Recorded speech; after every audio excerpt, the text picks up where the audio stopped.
We'll move on to the next speaker, that is Dr. V. Sarasan. Dr. Sarasan is research leader at the in vitro biology group of the Royal Botanic Gardens in Surrey, London. His research focuses on the identification and use of fungal mycorrhizae for orchid conservation. His group studies soil microbiome to understand mycorrhizal distribution and abundance using DNA meta-barcoding to help develop policies for conservation and translocation projects. One of the emerging areas of his research is to understand threatened native orchids as a tool to connect people with nature. Dr. Sarasan has been involved in collaborative research projects worth more than £3 million with different collaborators in the last 5 years. He has about 40 research publications in high impact factor journals. With this introduction, I request Dr. Sarasan to give his talk on native orchid conservation and human well-being, connecting people to people with nature. Over to you, Dr. Sarasan. Good morning, and thank you for the introduction. Hope you all can hear me. Yes. Brilliant. Great. Okay, let me share the screen. Okay, back on. My talk today, as introduced, is on how we can conserve orchids and also can we use that for human well-being. So basically, the theme is connecting people with nature. What are the ways we can connect people with the nature? There are so many ways, but the idea which I'm floating around is a bit different. So my talk, what I'm going to do today is I will be like a salesman, a salesman, or saleswoman. Could you please hide stop sharing? That lower. Oh, sorry. That you can see that, yeah? Yes. Yes. Come now. Sorry, I pressed the wrong button. So a salesperson would pitch his idea to get everyone on board. So whoever you talk to must feel that, yeah, this is something we should do. So that is what I'm going to do today. So I will have some pretty pictures and some graphs and that sort of thing, but I haven't put a lot of science into it. It is more about, as I said, I'm pitching an idea. So my themes of talk today are how we can, conserve biodiversity. What are the problems with urbanization? Cities are being developed, or the smaller cities become larger ones. And in the era of climate change and the extinction of biodiversity, how we can, connect people with nature, specifically for a state like Kerala. Can we achieve this by improving conservation and then better connectivity with nature? So if that is the case, if I'm saying, conservation, urbanization, connecting people with nature, and then you bring these two together in Kerala, can orchids, the complex of all plant groups, be the answer? When you see an orchid, you will see a very beautiful plant, a flower, but at the same time, it has got so much complexity in it. In the plant kingdom, this is the most diverse and complex, and the second largest family.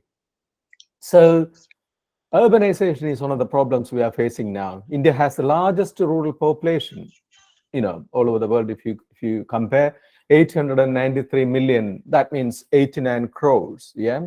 And by 2050, it will have added further 416 million, 41.6 crores of urban people. That is the fastest growth in the world. So just to think about, 41 crores of people are moving into cities, and all the cities are becoming bigger. Kerala is on that same trend. As a green state, we will lose a lot of biodiversity in that process compared to any other state. So how the existing and newly created urban areas can be made more biodiversity rich and help people can connect with nature? Can we use native biodiversity to address these challenges? That is the question. So urban landscapes, as I said, it is faster becoming, small become larger, large becoming the largest or mega.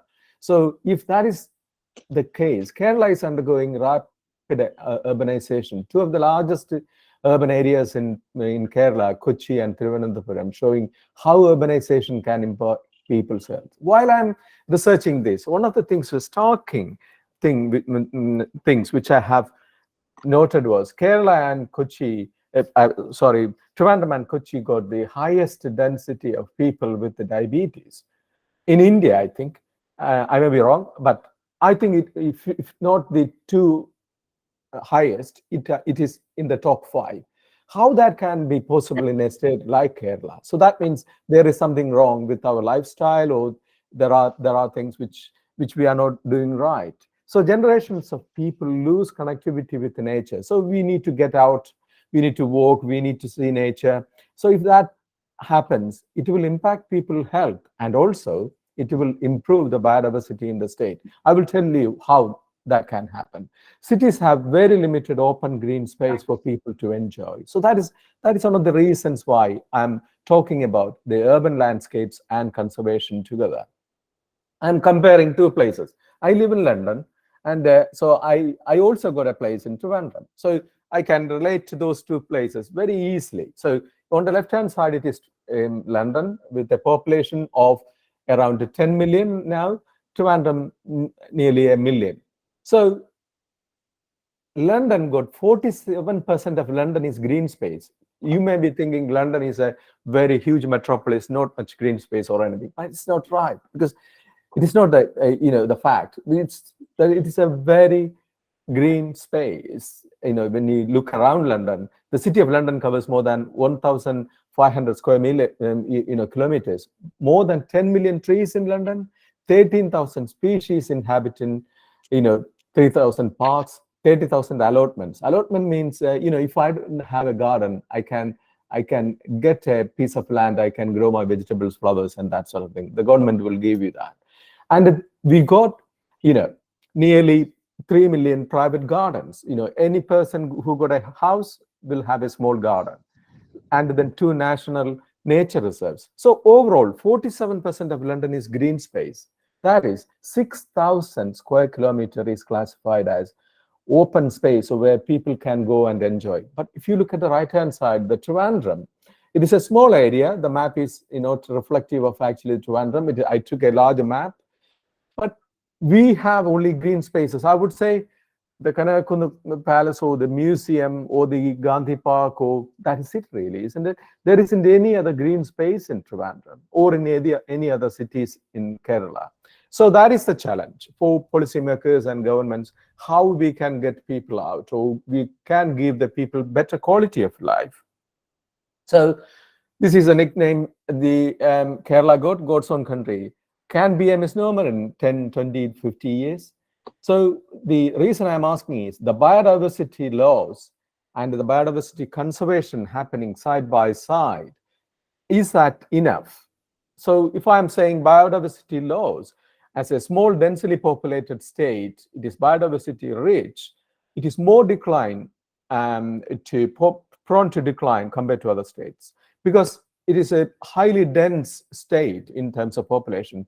So land for housing, farming, infrastructure projects, mining for resources, all leading to the problems. So the lack of coherent policies and periodical biodiversity assessments, which is sort of for people like you to mislead, thinking that there is not much happening in this in terms of decline of biodiversity, because there isn't an yearly assessment or a 5-year assessment saying that this much of biodiversity is lost. But in a country like UK, we got that sort of policies. So the conventional systems are not working for conservation.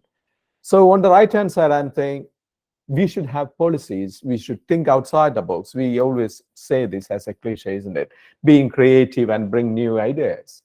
So projects must encompass all these risks and then come up with a pragmatic mitigation measures, sort of packed policies and, processes. So the government or the policymakers must make custom-made, unique biodiversity, programs that is unique for Kerala. So recovery plants can benefit both plants and humans that way. So if you think about plants, they are not distant, or they are not, sort of not connected from humans. So humans are not connected, not disconnected from plants, because our life depends on plants. So there are so many things. It's not just for food. So many things we need to understand on that. So what is the plan B for conservation? The plan A is not working, I said. So the conventional plan is to reduce the decline. Yeah, so to keep Kerala as a colorful, blooming state with its biodiversity, a different plan is required, as I said. Even countries with a far less biodiversity and favorable climate enjoys better, sustainable, equitable plant biodiversity utilization than Kerala and generally in India. Kerala must be a unique, sort of example in that sense, in many ways, I should say. So I will be showing, why I'm saying this. Orchids are charismatic. This is a plant in UK. There's only one plant left in the wild. Millions of pounds spent to rescue this plant from extinction, and my lab is at the forefront of that work for the last 25 years. So, if this sort of very beautiful thing, would you risk saying that, okay, it is only one plant, I will let it go? People in this country would say, no, we want that plant to be rescued, and then it is a valuable asset for the biodiversity. So orchids has, as I said, a charismatic, complex diversity. Wise, it is so much diversity there, very little maintenance and long life. You can leave an orchid if you don't trample on it, or if you don't illegally collect it, it will stay there for years and decades. Urban landscape, if I am saying, I was thinking about, I'm talking about that theme I'm saying now. Urban landscape, people less connected with nature, people within and outside cities will benefit if we use the orchids as the system. The well-being is, you may be thinking, what will happen if you put some plants out? The well-being, yes, there is tens of papers published in the last 10 plus years saying that it's the well-being side. It is not just we have a nice dinner, or seeing a film or something. It is not, it is the only thing it can make us feel happy. There are so many other things which can make happy. So charm and beauty of orchids and their abundance in a large landscape will make anyone stand there and look and enjoy that. So that nature connectivity will be people's antidepressant. So there is a paper out in the UK. One of the lead authors had an interview on BBC, and he said, he is sort of reduced prescribing antidepressants to several of his patients and said, why don't you do a walk every week, or at least once a week, to the woods, or to the local park, or to the the wildlife trust areas, so that these are happening in other parts of the world. So I'm not a psychologist, but I am going to give you a psychology lesson. So this is a paper published in 2018. So it says 30 days of wild and the relationship between engagement with the nature's beauty, nature connectedness, and well-being. That is what I'm talking about. Yeah. So the research evidence on the left-hand side, another paper said, shows that an appreciation of beauty, whatever the subject matter in front of you, whether it is a pretty flower or something really nice to look at, is generally positively associated with well-being. So why don't we take it? Orchid as a beautiful, plant will give you that well-being side. Hallam 2013 found that nature connectedness reflected a personal fulfillment in the landscape that was manifested through an engagement with the beauty of nature. So psychological well-being is proven to be facilitated by connecting with nature, looking at pretty things, or beautiful, charismatic, plants or flowers or animals or whatever it is. So there is evidence it works. Then, now I need to come to the situation in India. Orchid biodiversity in India, there are 1,251 species, and it is one of the hotspots for orchids. There are 293 species which are endemic. A colleague of mine, Andrea Schutman from Kew, published with a few Indian colleagues. This is the checklist. This is the most reliable sort of publication ever made about orchids of India regarding their distribution and that sort of thing. And so I want to, as I said, I'm trying to sell this as a salesperson. So why we should do this in Kerala? I'm showing you the most unique places in the world where the orchid diversity is better represented. So the number of orchid species you can see in 1,000 kilometers, the numbers are on the right hand side. So in India, only 0.38 orchids in 1,000 kilometers. But in Kerala, just look at it, it is 7. The next best is Arunachal Pradesh, where if you look at the size of Arunachal Pradesh, that is double the size of Arunachal Pradesh. Kerala got 34 million people. Arunachal Pradesh got 1.3 million people. So 3 times densely settled as the rest of India is Kerala. So you can imagine our demands for bio resources are so far greater than any other state, and our orchid diversity is far greater than any other state. So Arunachal Pradesh, the difference, if you look at it, 6.96 and 705, there isn't much greater difference, much difference between them. So the other two in the world's best are Ecuador and Costa Rica. So Kerala can be considered as a orchid biodiversity hotspot or a micro hotspot. Kerala got only 1% of India's land mass. I'm not repeating, it has got 20% of orchid diversity in India. The primary forests are vulnerable now. We got floods, we got changing weather patterns. It's all creating problems for the orchids and other biodiversity in Kerala. It's not a Kerala situation, but in Kerala, it is getting really bad.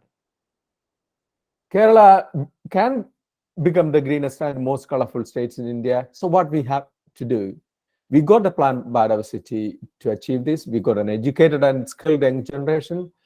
Kerala has been very transformative for many changes for more than 100 years. Kerala is unique in that sense, has a population that is flexible and receptive to new ideas. I think to compare to any other state, you can throw an idea and Kerala people would accept that. And so therefore, the biodiversity related tourism, improved well-being for all. By transforming the landscapes, but it can improve the awareness about native plant biodiversity and ultimately the conservation of the biodiversity. So this is what you got in Kerala.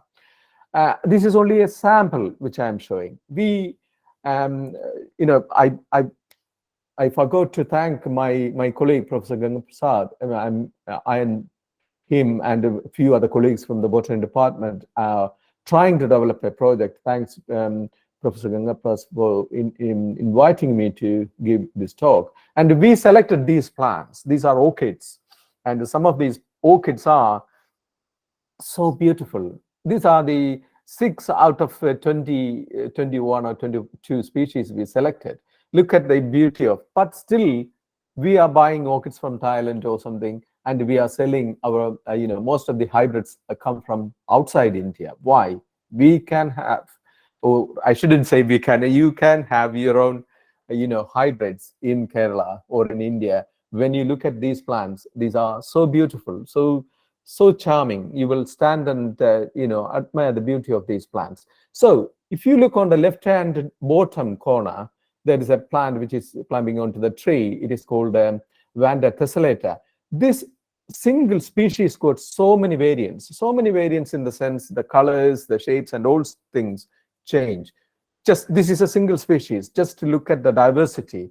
So you can have a single species selected and then display it to people. So children or young people or older adults, anyone can come and enjoy in an urban landscape.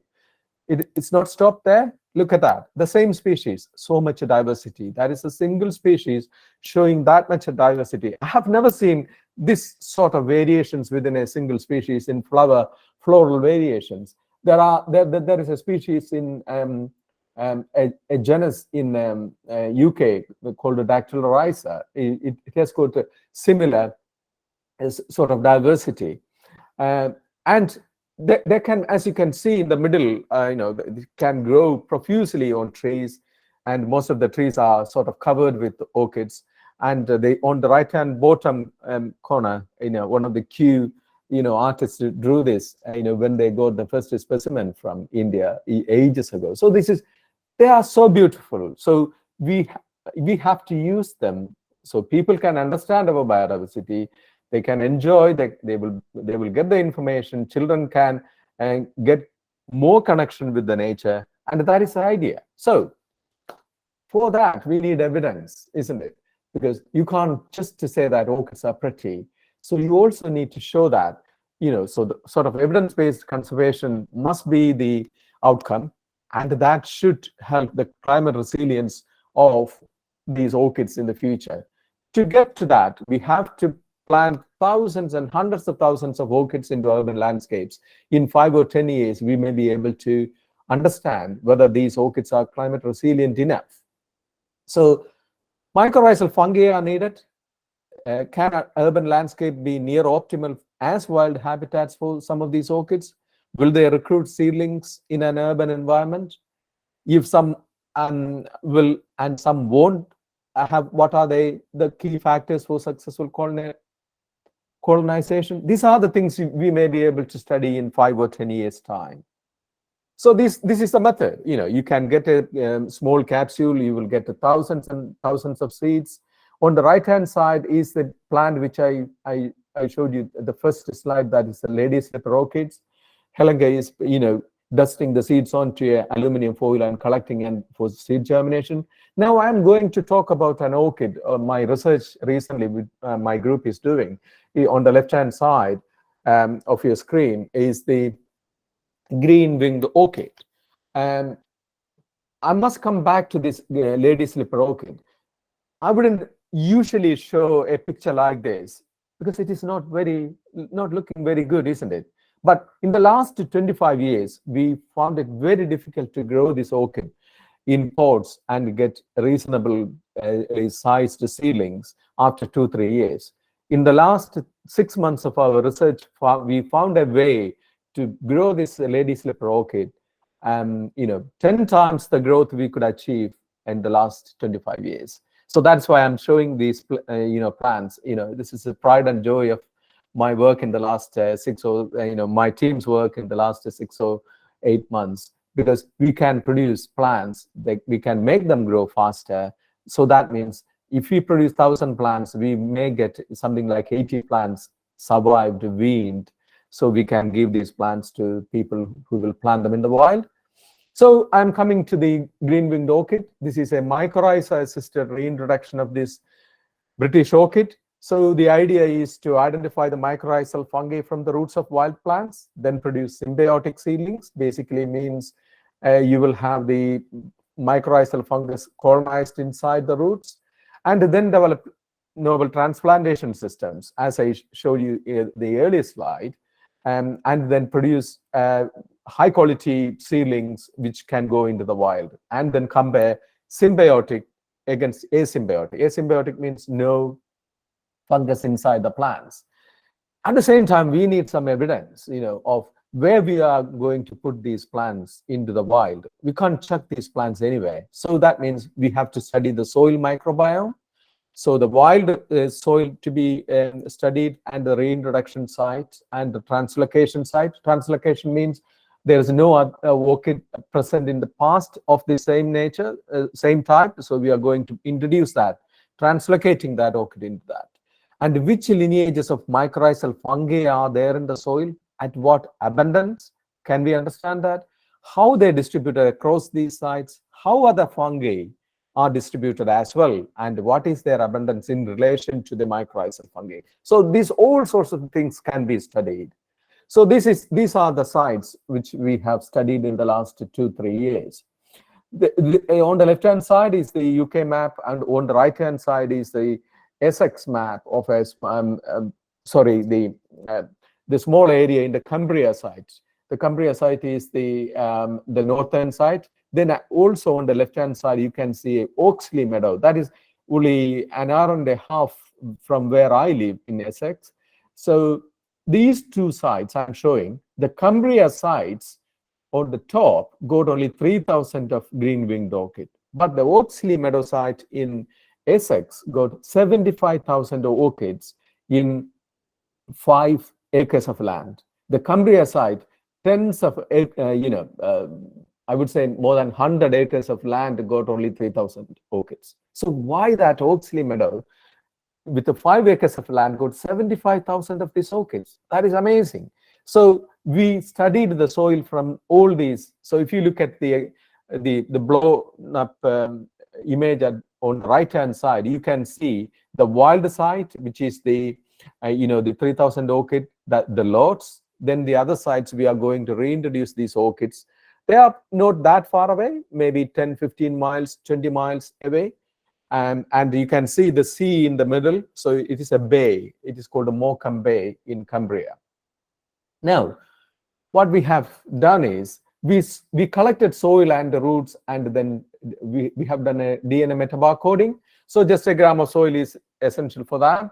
And then DNA extracted 2 to 50 nanogram per microliters of DNA is used for the metabarcoding. You can get thousands of OTUs, or operational taxonomic units of fungi. You can identify to that level. This will help understand which fungus at what level. So that means the distribution and abundance of these fungi in plants and habitat can be studied. So that is what we have done. Sorry for these sort of very complex graphs. I will explain as much as I can. So if you look at these two sites, I said the Cumbria site, that is a 3,000 plant site, and the 75,000 plant site in Essex. So if you look at those just two sites, the 3,000 plant site is called the Lords, and the Oxley Meadow is a 75,000. Just to look at that, it is just showing some really interesting results. The Shannon index and the Simpson index for all fungi on the right-hand side, not on the left-hand side bar plot. The right-hand side shows the Oxley Meadow got the least diversity of fungi, but it has got the most orchids. What does it tell you? It is really amazing to see that the number of non-mycorrhizal fungi there is the least amount compared to all the other sites. Yeah, even the lots where 3,000 plants are there, that has got the most fungi. When we come to the left-hand side, OMF means orchid mycorrhizal fungi. The Oxley Meadow is not bad, but it is not better than the lots where 3,000 orchids are. So the 75,000 orchid site got less orchid mycorrhizal fungi, less of the other fungi. So it is telling you something. Why don't we have a look at it? I'm sorry for this, but these are all the orchid families. Orchid mycorrhizal fungal and other families are represented, distributed, and their abundance. So the broader the plot is, or the histogram, the segments, that means the quantity is higher. Yeah. So if you look at the lots on the left-hand side, the B, that is called abundance proportions on the left-hand bottom. Just to look at the lots, it has got quite a lot of fungi, varied in many ways. Yeah. But if you look at the Oxley Meadow, one group, so that is the Hygrophoriaceae, that is the abundance is very high compared to any other site. So these are, if you look at the specifics, these are the important bit. On the right-hand side, on the histogram, presence of families at each site. If you look at the Oxley Meadow and the Lords, and what you are seeing is, I don't know whether you can see my cursor. I'm showing you here, the Oxley Meadow got 3 types of fungi, but 3 of them are found in the Lords as well, where 3,000 fungi are present. So the sites where no orchids are present, one group of fungi called Glomeraceae is absent, none at all. So that means the orchid site got this mycorrhizal family, which is present and also the fungus, which is, let me look, the Thelipheraceae, which is present in one non-orchid site, but not in all other sites. So the abundance proportions, when you look at the B, the right-hand bottom, you can see the Oxley meadow and the Lords are very similar, but the abundance is slightly different. So what I'm trying to say is, if you want to understand the diversity and the abundance of fungi, metabolic barcoding is a very good tool to understand this process. But also you can identify sites, whether it is very optimal or suboptimal or not suitable at all. So if you look at on the left-hand side, it is called a Humphrey head. The diversity is of mycorrhizal fungi only 2% out of 6. The other one has got 3. Jack Scott got 3. But the wild site, 2 of them got that Glomeraceae abundantly present. In Oxley meadow, 3 of them. In Lords, 4 of them. So that's what I'm trying to say. So this is another sort of a graph showing the main orchid mycorrhizal fungal distribution. Just to look at the Oxley meadow on the left-hand side, one group, that is agaricales, that is the Hygrophoriaceae I earlier said as a family. The agaricales got the most abundance, but in other sites in varied. The Lords were 3,000 orchids. It is very little. So is there a trend going on? This we can understand. So by studying, using statistical tools, we may be able to understand this. And if we are looking at 2 orchid mycorrhizal fungi side-by-side comparison, if you look at the Oxley meadow where 75,000 plants are there, the Cantharellales are better distributed and abundance in the translocation site where no orchids are found. But the Lords and the Oxley meadow, they are almost similar. So that shows you where the orchids are, there are some similarities. And also, when you have these orchids present, say OX is Oxley meadow and the TL is the Lords. So you can see in Oxley meadow, 75,000 orchids are there, but the site total of fungi is very high. That line green graph is very high, and the Hygrophoriaceae, which I said, is also very high. But when it comes to Lords, it is low. So the abundance of orchids is sort of directly proportional. It is positively impacted by the Hygrophoriaceae in that habitat. This is another example. I'm not going into the details. So this is another sort of don't get confused by it, but I will explain what we are showing here. We are showing the older mycorrhizal fungi we isolated from the roots of this green-winged orchid through ITS sequencing. You will see thousands, maybe not thousands, hundreds of isolates there, but they are colored into 3 groups: green, then a bit of orangey or a pink, and then blue. They are OTUs of 3 types, and these OTUs, some of them gave us very high germination, some of them didn't give very good germination of orchids. So this will tell you, even if they are of the same lineage of Tolosnella, the DNA sequence would change the way how they behave. So we produced the plants, and then we reintroduced, as you can see, the far side, the middle bottom, the C on at the far end, and we have got this the plants planted and covered with hanging baskets, and we got some very good results after 6 months. These were grown from in vitro seedlings, gone directly into the wild. This is what we've done, and this is the idea which we want to do it. Now I want to show you how we can connect people with the nature. If you got these sort of evidence, then you can put plants out into the wild. This is Fairchild Botanic Garden in Miami, where school students and the older adults are helping to produce plants and then planted onto trees. This is Fairchild Botanic Garden. I recently went there, and you can see these orchids are hanging from these overhanging branches of trees, fully covered with orchids. This can be done in Trivandrum or in any other city in Kerala. So if you have something like 20 orchid species of all sorts of colors and flower shapes and everything of different types of flowering seasons. So you will have a flooded with orchids on tree trunks. And I'm putting this slide with a bit of sort of a lighter moment. This is I got Professor Ganga Prasad and my dear colleague, the previous director of Botanic Garden. I made him climb the tree to plant some orchids, which we have done recently. So this is what we have done. Thankful to all those students standing by outside. They volunteered to help us to plant these orchids onto the tree. So what is the idea? The idea is to grow thousands of orchids in vitro and then plant onto trees.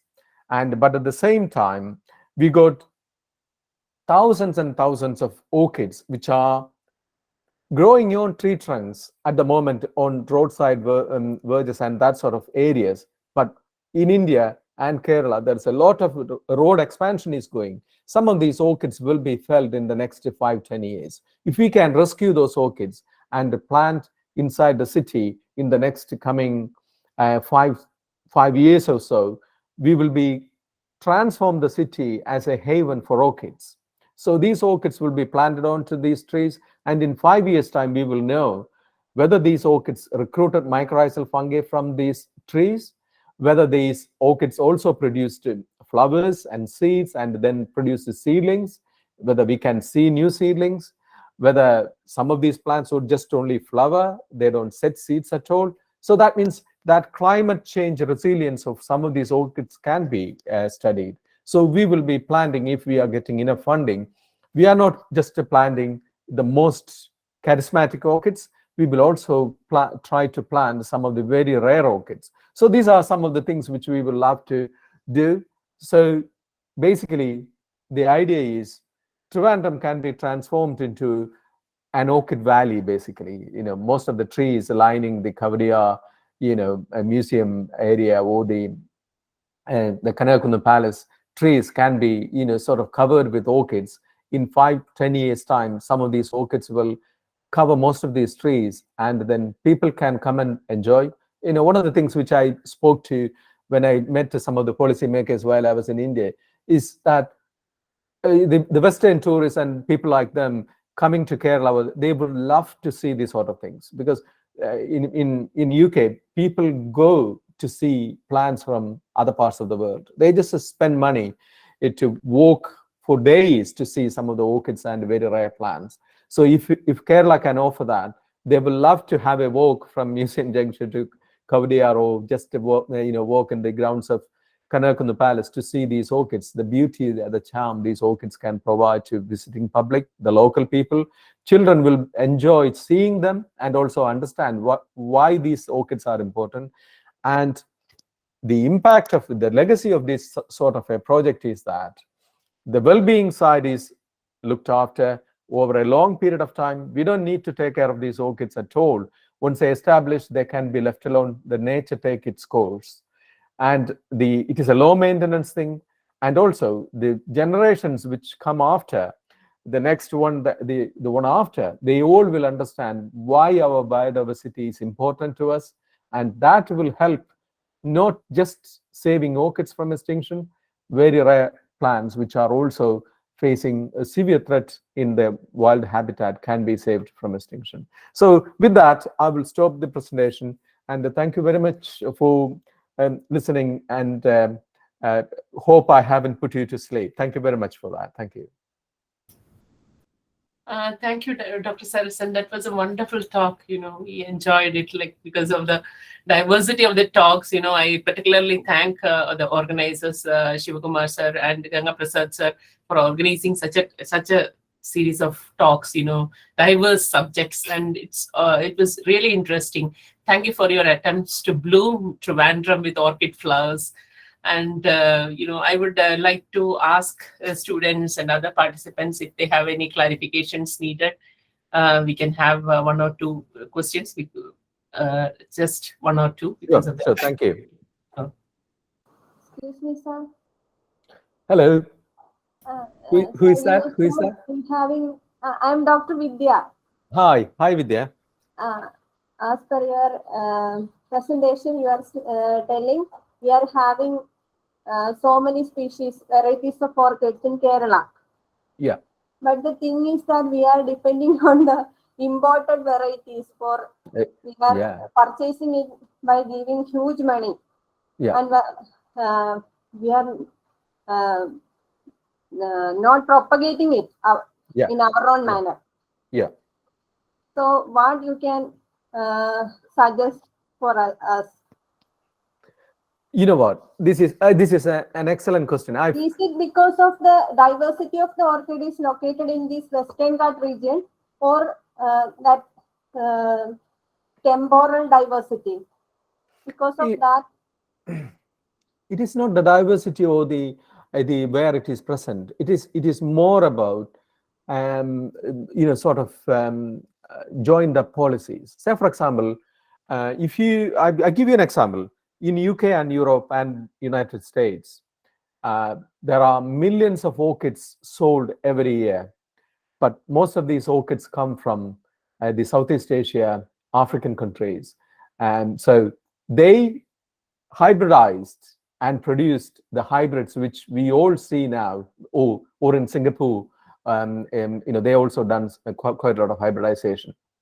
So even if you got only a small number of orchids, you need to select the breeding parents, and so that is where the science comes. So you need to select cleverly what breeding parents which is suitable for your conditions. So you need to select them and then hybridize them. Hybridization is a long process. Selection is a long process.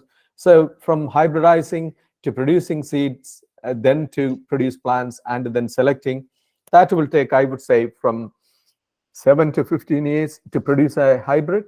But in Kerala or in India, I haven't seen any serious hybridization process and releasing of orchid hybrids when we got 1,200 orchids and some of them are really good.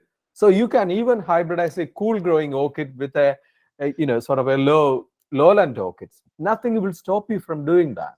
But the thing is, there isn't a very coherent policy as a horticulture sort of related policy the government or the agencies are doing to produce these many orchids which will add so much value to the horticulture industry in India, especially in Kerala. It will generate thousands of jobs. So breeding and horticulture, which must be using the local biodiversity, that is not happening. That is the reason. There is no other reason I can see, and which is sort of stopping Kerala or India is not producing enough hybrids. It can be done. I'm pretty sure in the next 25 years some really curious minds may come up with ideas to produce some of the Indian orchids as hybrids, and it will be really useful. really, sir, we can generate money also. Exactly. Millions. Varieties.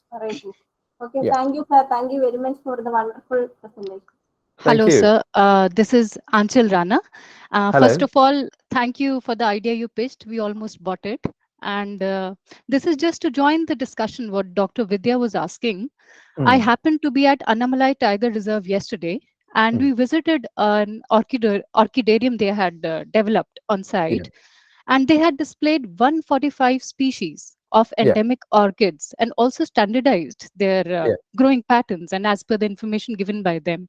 So this was just sharing it as an information that if somebody hasn't visited and is interested in orchids, that seemed to be a wonderful place. Thank you. I think one of the questions we always need to ask is, these collections should have a purpose. So say, for example, they got 150. Palod Botanical Garden may have 500, or the Lucknow Botanical Garden may have 2,000. But how we are using these biodiversity, equitably sharing, sustainably utilizing, how that can be used, that utilization process is I'm pretty sure that the Indian Botanic Gardens are doing a marvelous job in collecting, sort of curating, but at the same, sort of flipping the coin, the other side. I'm not 100% sure there is enough work is going on the breeding side, because I'm talking about pretty orchids here. So the pretty orchids can be bred. You can produce very nice hybrids. So there's a lot of potential here. So that's, yeah, thank you for that. Yeah, it is good to know that some of these botanic gardens are producing or curating some of the very endemic, because endemic orchids means you can't see those orchids anywhere else in the world. So it is good to have those ones. A naive question, if I may ask. Yeah, go ahead. And Rachel, so why do you need these hybrids? See, I'm not a botanist. Why can't you take endemic, which grow, which are what do you say, dense in those areas, and then like popularize them or sell them to other countries, which grow easily in endemically in Kerala, say? Two things there, because you as a seller is competing against a pretty orchid coming from Malaysia or Taiwan or somewhere else as a hybrid, which will flower and then stay as a bunch of flower for 2 months or 3 months. So the longevity is one thing. Most of these wild species orchids, their flower longevity is something like, well, I would say a week, 2 weeks, 3 weeks, it is gone. So as a cut flower or as a plant, I know you put on your windowsill or in your, in your orchidarium or whatever in your home system, you need to have plants which last long. So these hybrids, once you hybridize for longevity, pretty flowers, shapes and colors and that sort of thing, then you can select. So wild orchids are not really for selling. You can sell it for the local market, but not for the international market. There are restrictions, CITES. So, like sending wild plants, especially orchids, to other countries is restricted. So only hybrids which are produced in vitro and that sort of thing, for the commercial market, you can do that. So yeah, there are restrictions, but nobody will stop you from sort of selling the wild plants for the local market. In Kerala you can sell it, but at the same time people may not buy it because the longevity of the flower may not be that good. Thank you. Thank you, Dr. Sarasan. Thank you. Yeah, with that we come to the end of the session.